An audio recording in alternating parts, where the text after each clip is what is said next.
Good afternoon. I want to welcome you to this webinar and thank you for taking some time out of your afternoons to join us. We are here to reflect together and hopefully prepare for greater courageous and faithful action in the context of coming cuts to food stamps or SNAP and Medicaid. And the one big, as we so often like to describe it, not so beautiful bill act, or H.R.1.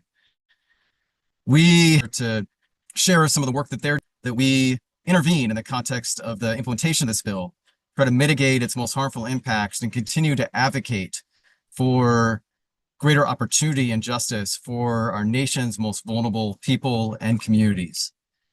My name is Reverend Adam Russell Taylor. I have the honor of serving as the president of Sojourners. We are a Christian ecumenical peace and justice organization that has a publication arm and an advocacy arm. And we are a proud member of the Circle of Protection, which is a coalition of 100 Christian faith-based organizations and denominations across tradition that have come together to form a circle of protection around funding in our federal budget that helps to protect the most vulnerable and helps to lift people and keep people and families and children out of the quicksands of poverty. I want to thank the Circle for sponsoring this, along with the National Council of Churches for hosting us today. And just want to offer really quick framing remarks so that we can be on the same page as we get into the meat of our discussion with our experts and advocates, as well as one member of Congress who happens to be my own. So I'm a proud resident of this district. So first, let's just be really clear about what is in the bill that was passed in the one big, not so big, beautiful bill. Many of you know many of these details, but we know that the big bill included $260 billion in cuts to SNAP programs or food stamps, and at least $800 billion in cuts to Medicaid and affordable health care. The bill stripped away the child tax credit and made changes in our healthcare programs that are estimated to cause roughly 15 million Americans to lose healthcare coverage and become uninsured by the year 2034. The bill also put in place more stringent and harmful work requirements on Medicaid and SNAP beneficiaries, despite the reality that these recipients, many of them at least, already have jobs. And there's ample evidence showing that more work requirements will only push people out of those programs or off those programs. And as devastating as these and other cuts are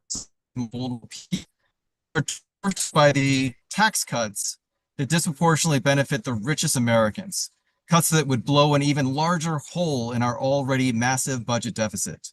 According to the independent and nonpartisan organization, the Committee for a Responsible Federal Budget, the bill is estimated to increase the national debt by at least $3.3 trillion over the next decade. And it includes $1.1 trillion in tax cuts for the wealthiest 1% of households.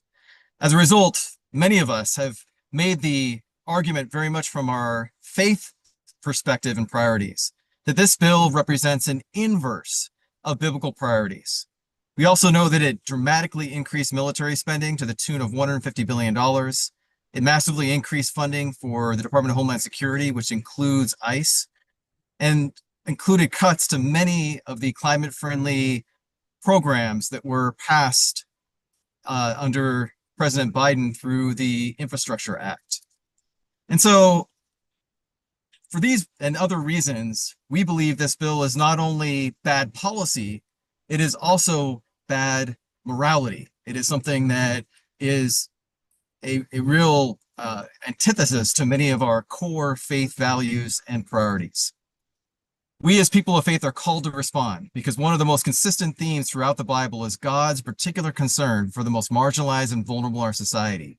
In the Bible, we so often hear the prophets all the way through Jesus show their particular concern for the widow, the orphan, the immigrant, and people caught in poverty. The Bible is replete with rebukes of those who ignore their needs and the spiritual peril of greed. Proverbs 14:31 teaches us that whoever oppresses the poor shows contempt for their maker. And Jesus makes it clear in Matthew 6:24 that no one can serve two masters. You cannot serve God and money. And so we are here to both understand the impacts of this bill and to better understand how communities of faith in particular can come alongside communities that are going to be hurt and try to mitigate those impacts. And ultimately, we are going to try to strengthen our collective efforts to advocate for radically more just tax policies and more just public policies to address the crisis facing working families and families that are living in or near poverty. And so I'm excited to be able to introduce our panel today. First, you're going to be hearing from Congressman Ivey, who's going to be introduced a little bit more formally in a second by Ajwa.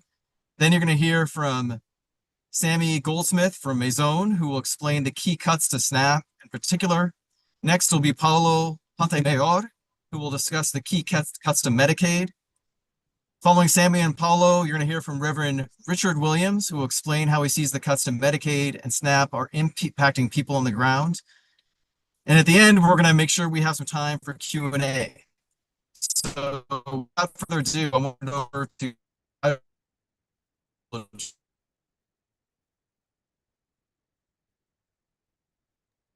Thank you, Adam, for framing this conversation, this really critical conversation. My name is Ajwa Ray, and I am an advocacy consultant with the National Council of Churches. And it is my pleasure to formally introduce Congressman Glenn Ivey, who is no stranger to many of us.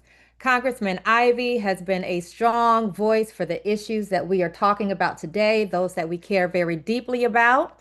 And he was elected, for those who don't know, to the House of Representatives in 2022, and he proudly represents Maryland's 4th Congressional District. Congressman Ivey serves on the House Appropriations Committee and the Ethics Committee, where his work focuses on protecting federal workers, strengthening public safety and policing reform, advocating for common sense gun policies, and supporting economic opportunity for working families.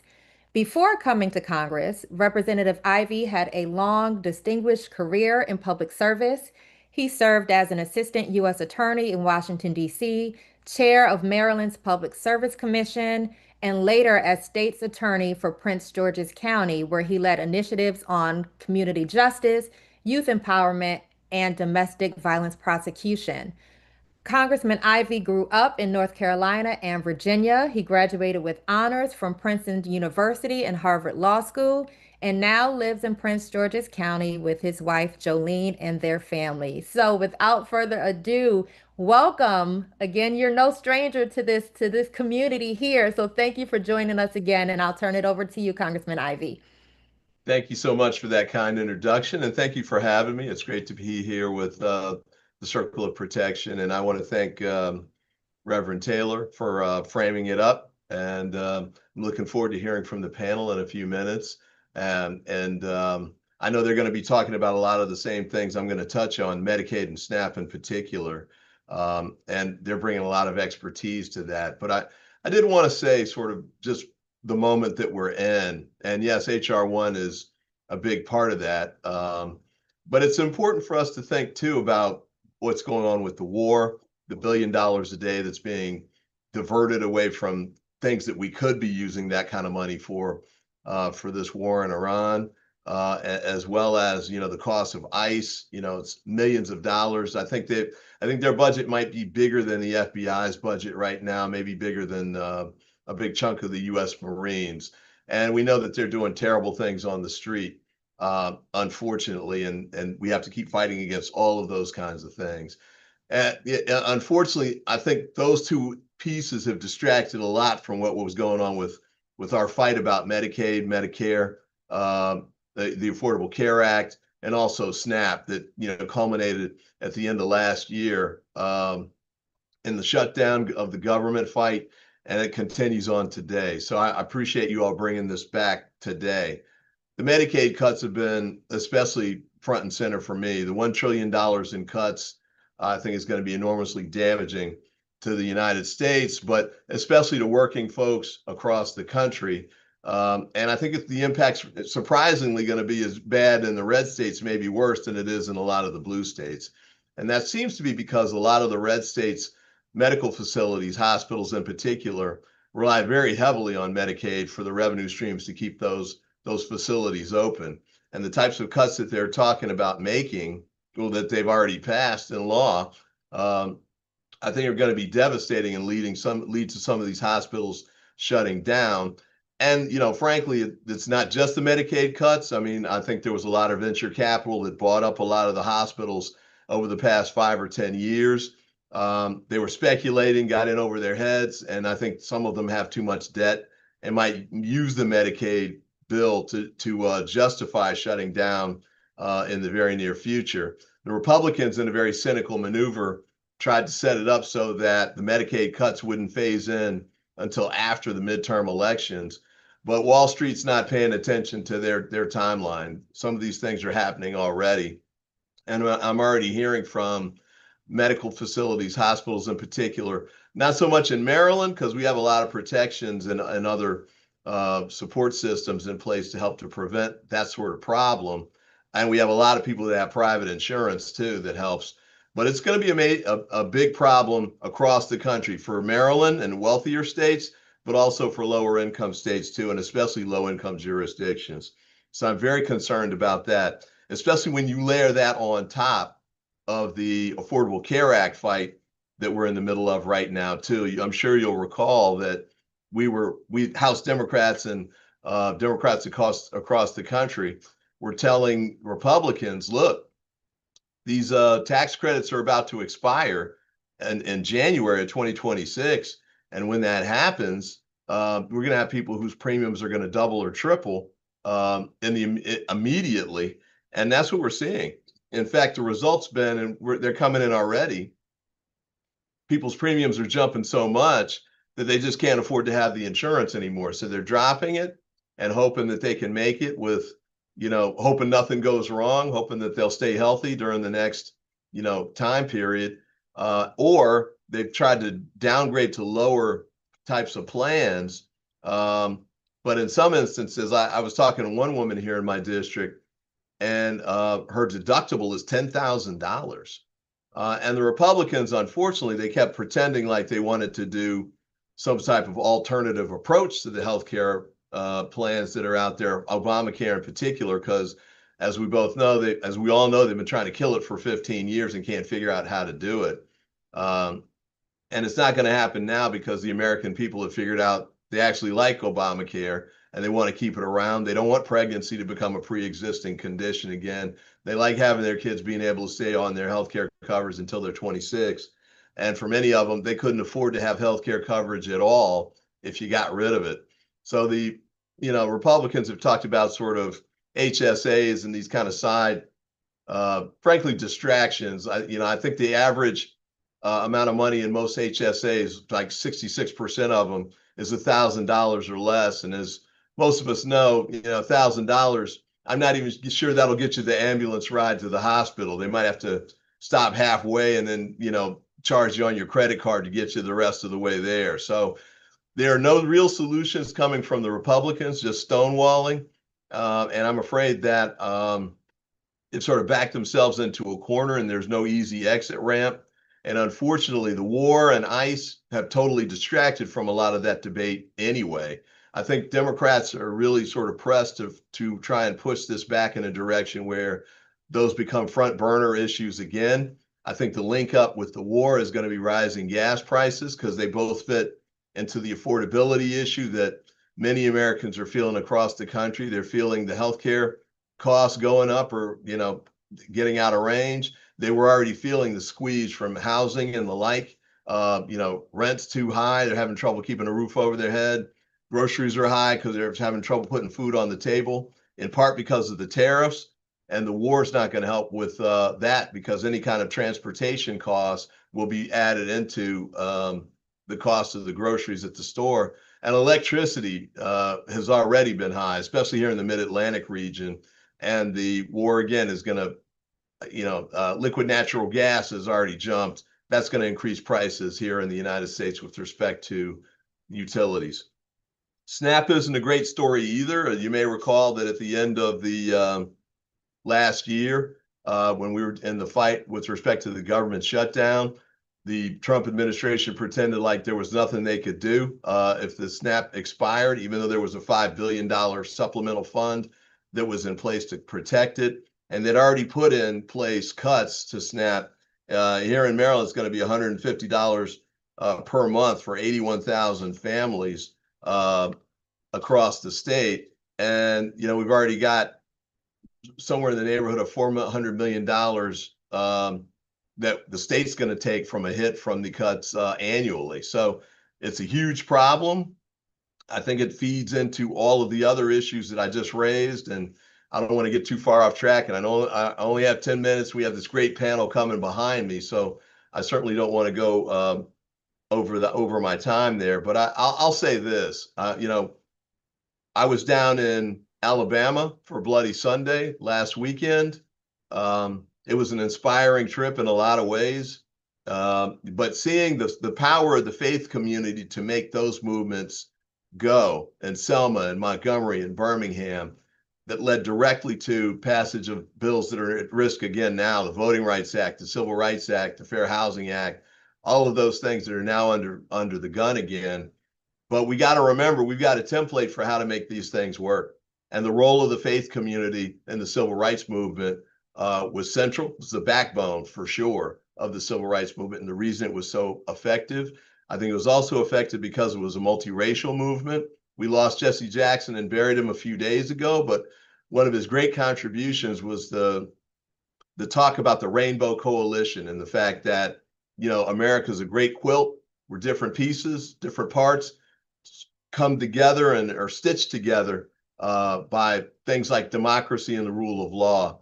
We've got to make sure we build on all of those things. And, you know, in addition to Selma and Birmingham, the most recent example is Minneapolis. I think when the history books are written and once we get through this horrible time right now, I think Minneapolis will be viewed as a key turning point in the fight against the Trump administration, getting our feet back under us and fighting for democracy and the rule of law and basic protections for the least of these across the country. So I'll stop there. And I want to thank you again for giving me a chance to speak. I look forward to hearing from the panel, and I'll stick around in case there are any questions or anything like that at the end. But thank you for the work that you do. It's making a difference, and we need you now more than ever. Thank you, Congressman Ivey. Really appreciate your leadership and you being on this today.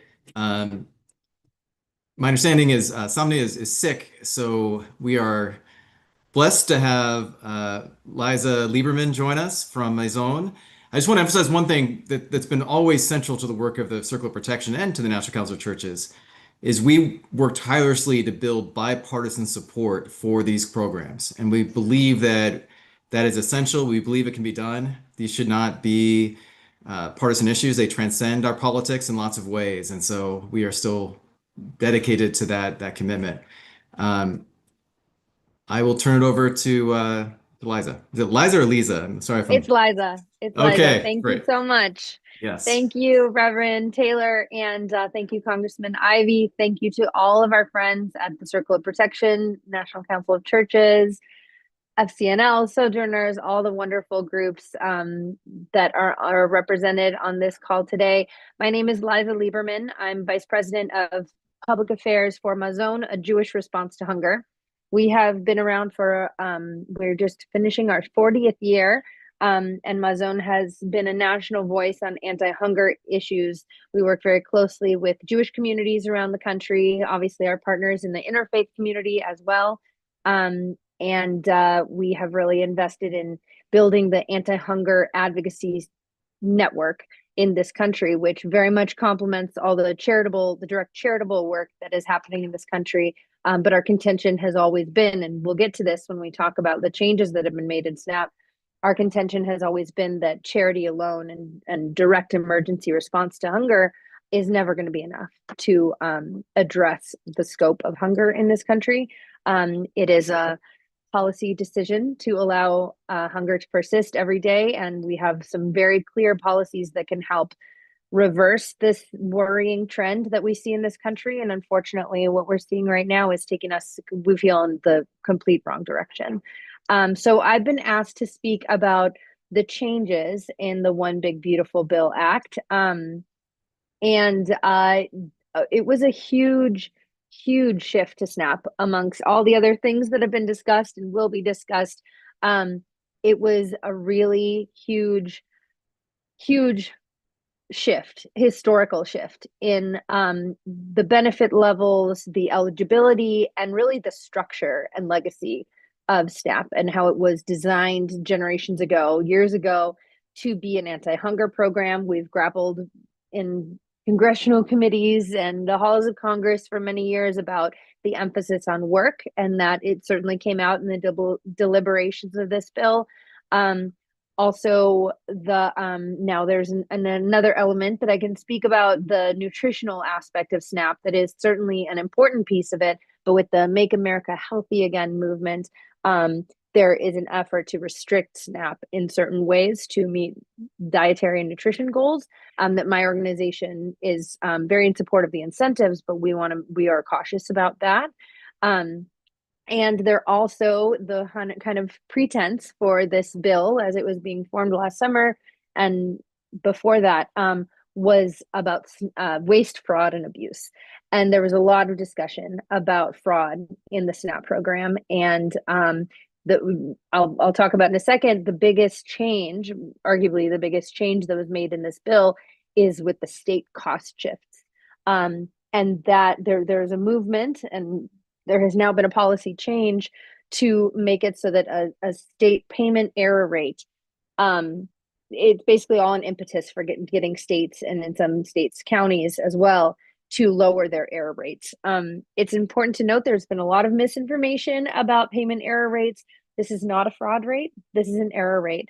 And so in some cases it's overpayments, in other cases it's underpayments.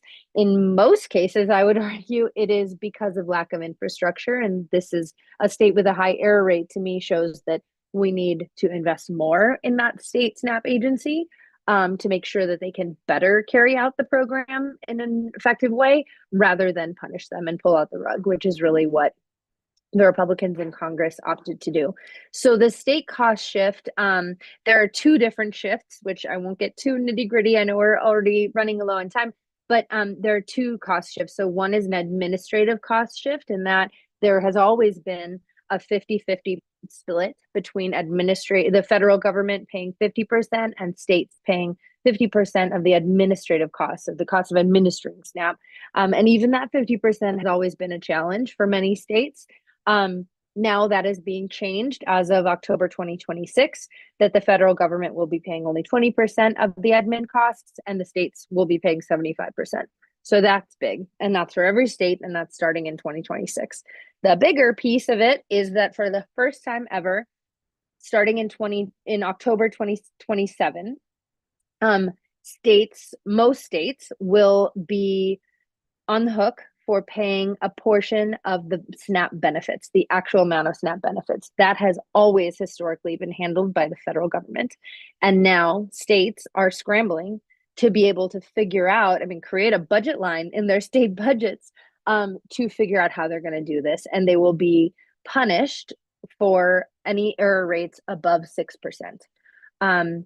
For a little bit of context, based on the most recent data we have, 44 states have error rates higher than 6%. Almost every state has, in the last few years, had error rates above that number.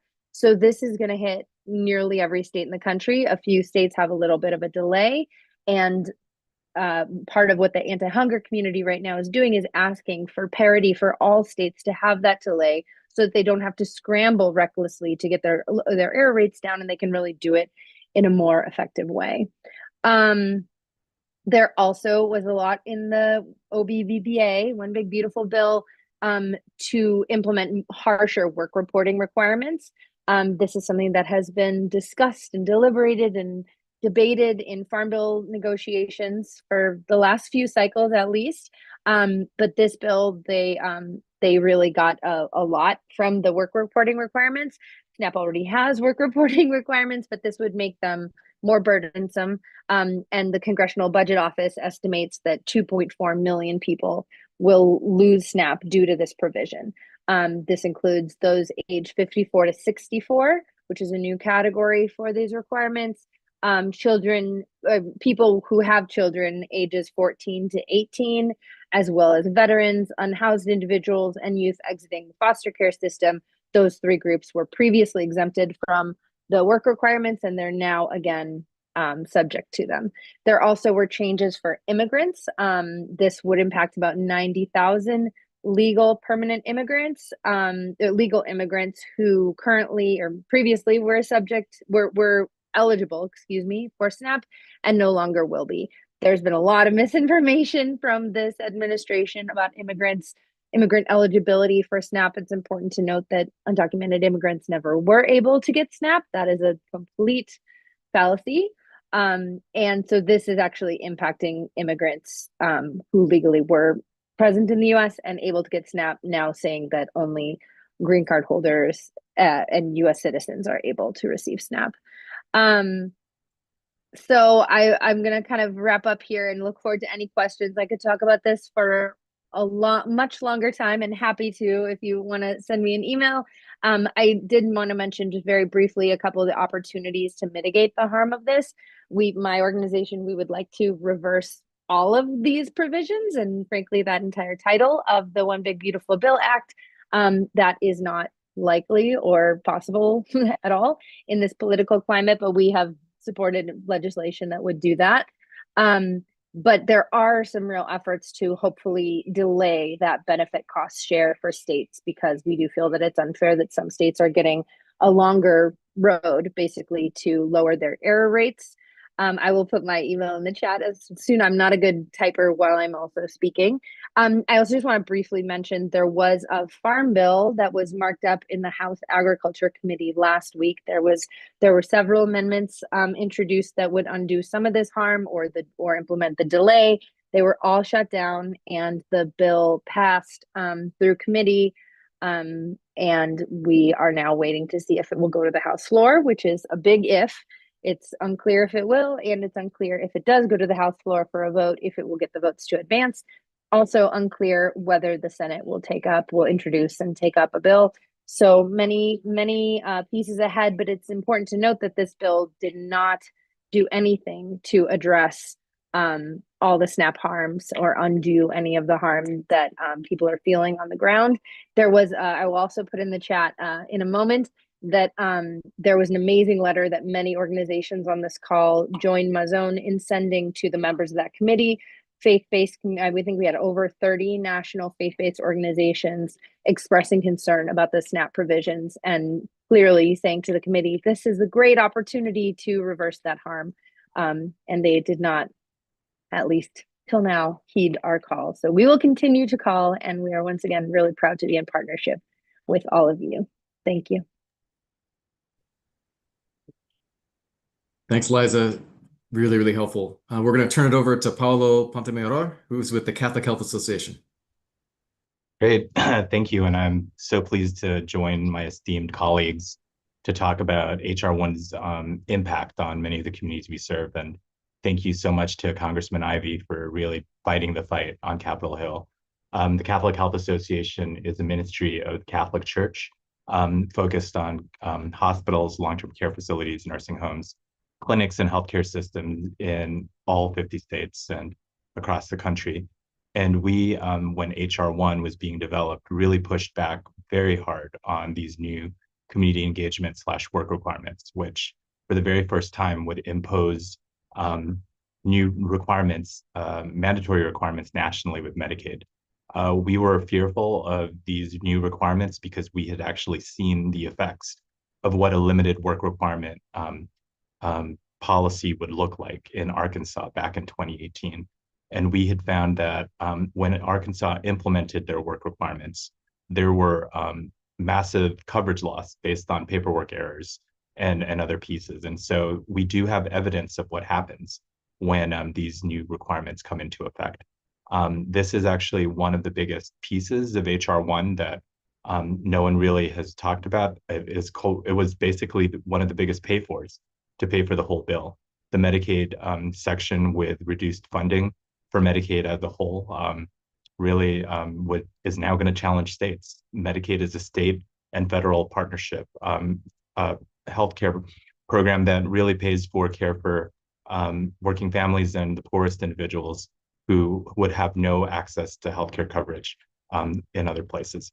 And so I'll quickly just talk about some of these new requirements, which will come online January 1, 2027. We are waiting from the Department of Health and Human Services and the Centers for Medicare and Medicaid Services to promulgate an interim final rule, which we expect sometime this summer. And what these new community engagement / work requirements mean is that for adults residing in expansion states, those states that chose and did the right thing to expand their Medicaid programs, adults aged 1860 to 64 with incomes under 138% of the federal poverty limit, or about 20,597 a year, must demonstrate compliance with new reporting in community engagement requirements. And this includes 80 hours of work, community service, participation in a work program, or enrollment at an educational part-time program, or have a certain monthly income of $580. And so you can already imagine that this affects a huge swath of people. 40 states plus the District of Columbia have taken up the new Medicaid or the ACA's expansion initiative. And so we are closely watching to see what states are doing. Not to be outdone, some states have decided that they would like to speed up some of these community engagement requirements. And we have seen that one state has an approved waiver and is adopting it early, and that's Nebraska. And so we are curious and watching to see what the experience in Nebraska will look like, because after Nebraska, there are 6 states with a pending waiver at CMS. This includes Montana, Utah, Arizona, Iowa, Ohio, and South Carolina. So some states are really wanting to demonstrate the ability to run and work on these new community engagement / work requirements pieces early. We know that, and based on really the lobbying of a lot of individuals, organizations, and interested parties, there are some exemptions from these new requirements. And these include pregnant and postpartum individuals, individuals with disabilities. I know we had a question in the chat, and those considered medically frail. This includes caregivers. So a caregiver is defined as taking care of a child under 14 or taking care of a disabled individual. Certain veterans with different classifications are also exempt from this. Youth in transition, which means those under 19 or those in or former foster care under 26. Individuals in substance use treatment programs recently incarcerated within 90 days, and those already meeting work requirements under SNAP or TANF are also exempt. And certain American Indian and Alaska Native populations are also exempt. What we're also watching, and this is something that I'll talk about more later, are some optional hardship categories that are considered temporary, but I think will provide some reprieve for some hard-hit communities and populations. This includes individuals experiencing short-term illness or medical instability, issues related to counties or areas that have natural disasters or community-wide emergencies, as well as people residing in an area that has no availability of work or community engagement, so high poverty areas. So there are opportunities for states to designate parts of their state that could be exempt from these new reporting requirements. And Congressman Ivey really laid out kind of what the impacts are for this reduced challenges. So Medicaid spending, because of these new work requirements, will actually be reduced by $344 billion over 10 years. So that is not a drop in the bucket. That is a huge chunk. And this is data from the Congressional Budget Office. So a nonpartisan group that really looked at kind of what these impacts are.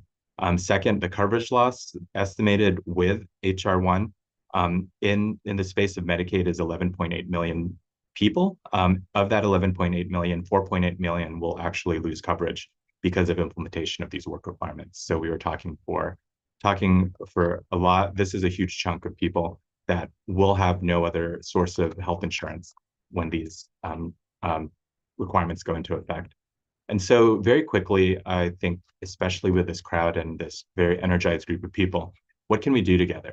So there's some opportunities to now engage with CMS and also state health officials as they begin the rulemaking process. So the question is, how can we implement a system that reduces paperwork?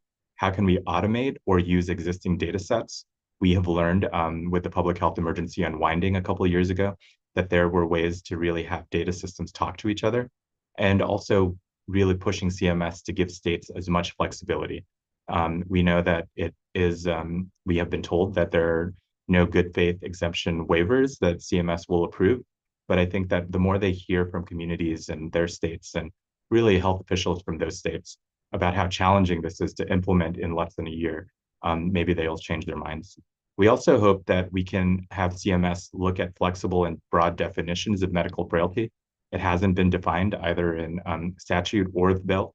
And so this is another opportunity to really think about our most vulnerable neighbors and people in our community who would be subject to these new work requirements. We also ask for adoption of all of the optional hardship exemptions. And we also are encouraging CMS and state officials to listen to many stakeholders and really be as transparent as possible. I think this administration has prided itself on pushing for more transparency. And I think with rulemaking in this very large scale effort, we really hope that they continue to engage with as many communities as possible. Additionally, we know that you have the opportunity in your states to engage with your state health official or Medicaid director. And so, being able to identify who that person is now, seeing what their public comment period is, or just even being able to share testimony with state legislatures as they think about how to implement this is really important. And lastly, being able to collect and share the experiences of those who rely on Medicaid and the real world challenges of these restrictions is more important than any data set that anyone can provide.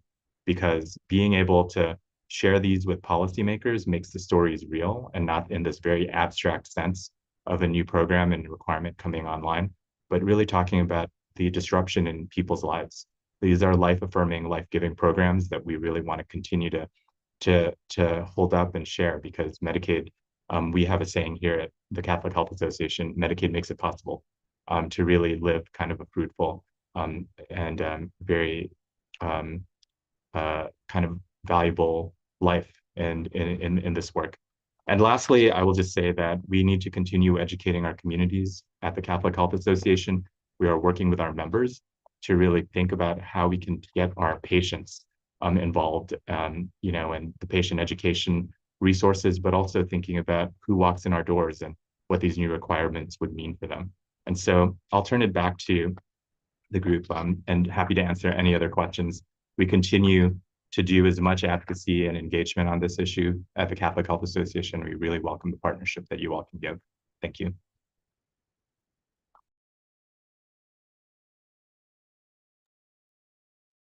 Thank you so much. I'm going to turn it to our last panelist, Reverend Richard Williams. Greetings all. I'm so grateful to be here and so grateful for each of the panelists that have shared thus far. My name is Richard Williams. I serve here in Montgomery, Alabama at Metropolitan UMC and the Beacon Center, where we are an 8,700 square foot of help responding to the needs of our neighbors. And at the center, we continue to work with individuals, trying to help them to navigate from significant barriers. And programs like Medicaid and SNAP are often talked about as government programs. But for the families and the communities that I serve, they are simply the difference between stability and crisis. What we are seeing right now is not a theoretical conversation that's unfolding. Families who are just barely holding on are beginning to feel the pressures of eligibility rules tightening, paperwork increasing, and also benefits shrinking. And when that happens, the first place people run to is not the agency. They come to the church, they come to community organizations. And so these programs are a major part of the community safety net. SNAP helps families buy groceries, Medicaid helps families have access to health care. And when these systems work well, we found that families are stable, children can focus in school, and parents can stay in the workforce. But when these supports are weakened, the pressures don't disappear. We saw it with the interruption of food stamps during the government shutdown that was imposed across so many different organizations like myself, where lines were wrapped around our building. And I literally had a PTSD experience, reminded of the days of COVID-19 where people were waiting in line to get food. The difference is that people were still in line, but there was no social distancing. At the Beacon Center, we distribute food to over 100 families every single day. And over the last year, we've seen the trends. Families are losing SNAP benefits because of the administrative paperwork issues. Seniors are struggling with the rising food costs. Parents are choosing between groceries and medicine and transportation. And individuals losing Medicaid coverage due to administrative barriers rather than actual ineligibility. These results are predictable. Food pantry lines, they're going to grow longer. Streets, stress inside families will grow deeper. And what we will begin to see is not just hunger, but we will begin to see instability go from home to home. And so there's also, it's important for me to be aware of these policies issues because those of us who are serving on the ground, as many of you who are present on this call and who are on this Zoom and platform, we're grateful and I'm grateful to co-labor alongside with you. I never would have thought that I would have to be conscious upon all of the policies of DC and also be concerned with the policies of the food banks and the food costs and how the forklift operates and what all the differences will be. And so I am concerned being a resident here in Alabama with all of the changes that that are on the rise and that are near. Even here in Alabama, our cost of responsibility will be about 10%.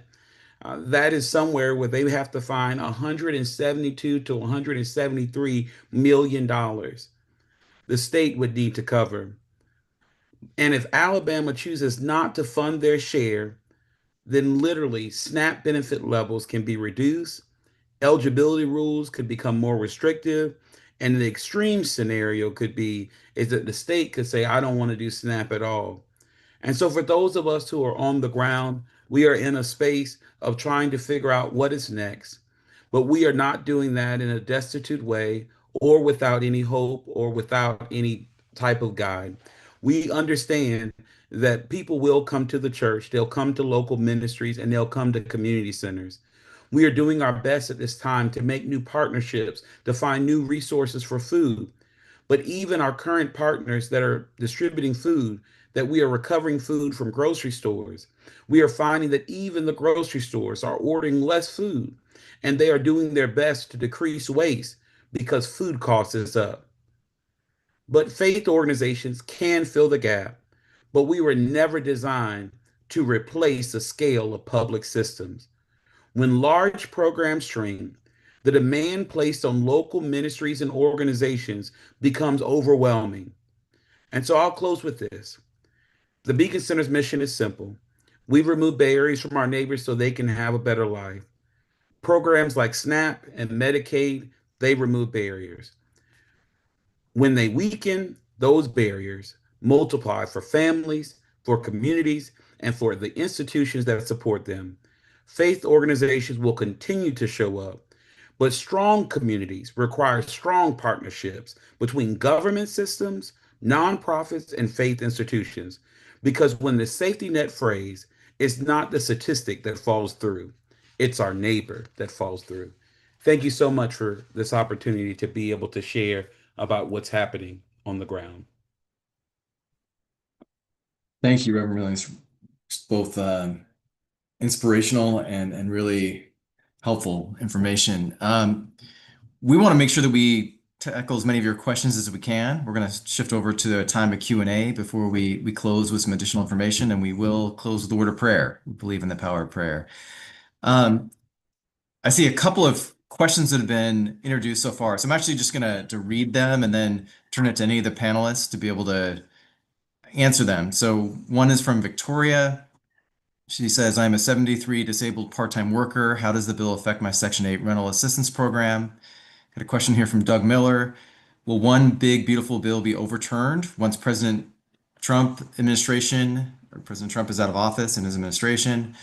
And then a question here from Victoria. The present administration has threatened Social Security disability insurance. What will or can happen to this? So I will turn it over to any of you to tackle those.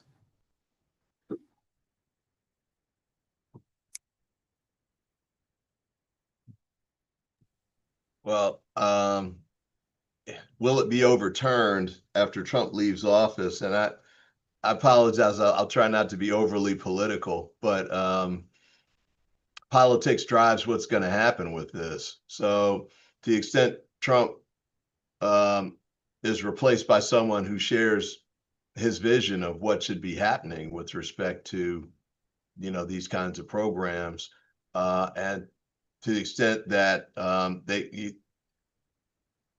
well, I got to say it, the Republicans in the House and the Senate, continue to be in the majority and share those views. No, they won't be overturned. There's some court challenges here and there, but nothing that goes to the heart of the legislation. So I think this stays on track unless and until there's a significant change in either the mindset of the Republican Party, and I haven't seen that since Reagan became president, or until there's a change with respect to who runs the House, the Senate, and the White House.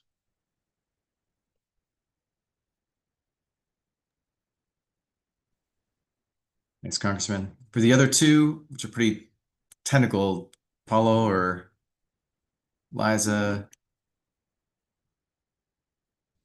you have any answer I'm for happy those? to jump in. I see the question about the SNAP administrative costs.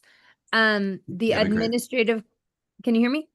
Yeah, go ahead. That'd be Yeah, great. the administrative cost shift will go into effect October 2026. So that's fiscal year 2027, which begins on October 1st, 2026. And the administrative cost shift used to be 50-50, and now the federal government will be contributing 25%, and states will be on the hook for 75%. And then the other one, the benefits cost shift, will for most states will go into effect in October 2027. So that's fiscal year 28. It's very confusing. I think that's also by design. And I also saw a chat somewhere about talking about pantries that were overwhelmed that I didn't mention in my remarks, but in the middle of awaiting guidance from USDA, the U.S. Department of Agriculture, on the SNAP changes that, again, are very massive and historic and are going to mean a lot of technical changes for a lot of people who administer SNAP, let alone all those who receive SNAP. There was very little guidance. And then there was a historic government shutdown. And you'll all remember that it was the front page of every newspaper in the country that SNAP benefits for the first time were not administered. And we all saw those lines at food pantries. I mean, that was just a clear reminder that so many people are utilizing those SNAP benefits right away and waiting for them and expecting them on the first of the month because that's how they feed their families. It's really unfortunate that has now created error rates and a lot of confusion for those who administer the program, and now they're going to be punished for those error rates that came in the middle of a government shutdown. I can try to answer the question around Social Security disability insurance and also the issue regarding waivers, because I believe that was me who said that. So from what we are understanding, current administration policy around Social Security disability insurance, from what we understand, it's not being touched, but we know that this is very technical and sensitive, as we all know what happens when government,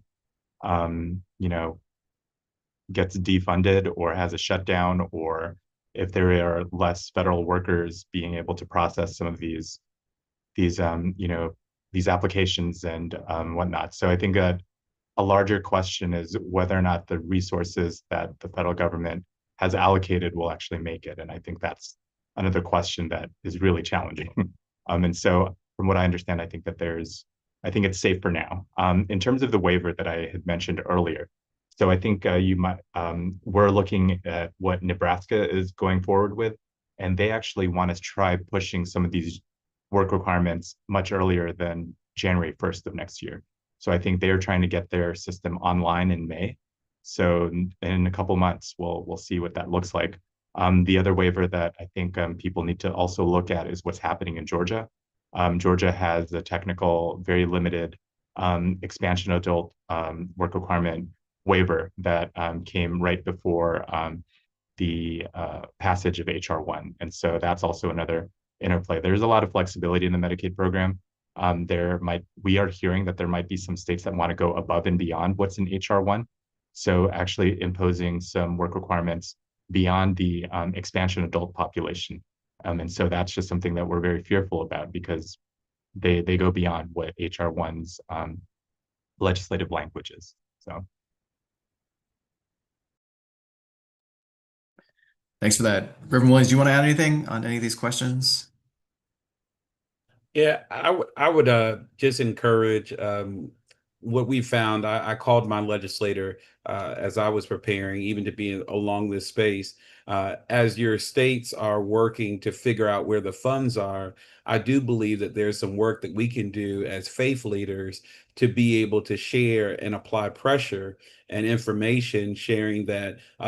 I shared with him that I had enough rice. We had accumulated a significant amount of rice and pasta, which is very hard to accumulate in our food pantry just because of distribution and interruption of items. And after the interruption of food stamps, what we were prepared to use for the next 3 months was gone in 3 weeks. That was information that was helpful to that legislator for him to be able to have that information. And so I would just encourage each of us to tell the story and to make it real so that individuals can understand that just in Alabama, they gave a response of, I believe it was $900,000 to all of the food banks across. And I had to share with one of them that our food bank bill by itself can be between $10,000 to $15,000, and that the $100,000 that went to the food bank that's in the region, if you divide up the 300 mini food banks that are around them, none of those dollars were useful. And so I think we have to help realize this information and help inform those that are around us during this space. Yeah, thank you for that. Well, first, I just want to thank all of the panelists and Congressman Ivey again for joining us this afternoon. Extremely informative. Our faith traditions remind us that where there lacks knowledge, the people so often suffer. And it's really important that we understand the ins and outs of these proposed cuts and changes to Medicaid and SNAP and the impact they're going to have on our communities. We also know that advocacy is not a spectator sport, if you will. It requires active and ongoing engagement.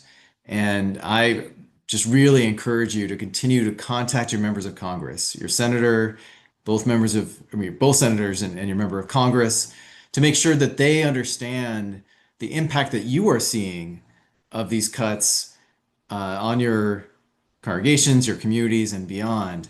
And it's really important that we generate a real barrage of moral pressure in particular in order to be able to change and reverse some of these cuts.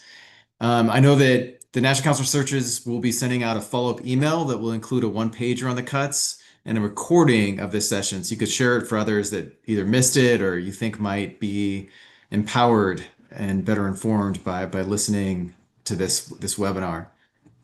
We know that in times of challenge and peril, it is really important that we anchor ourselves in our faith. And so I'm going to close this in a word of prayer. So if you join with me. Gracious God, we know that you are the author and perfecter of our faith. You are a rock in a weary land, a bridge over troubled water. Lord, our hearts are broken by so many of the people in our communities that are going without food and nutrition, so many that are going without health care or adequate health care.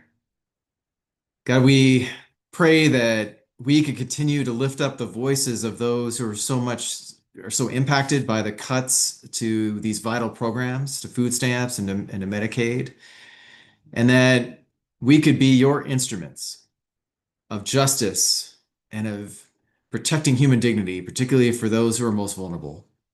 Lord, where we might be fatigued, we pray that you would give us endurance. Where we might be tired, we pray that you would give us strength.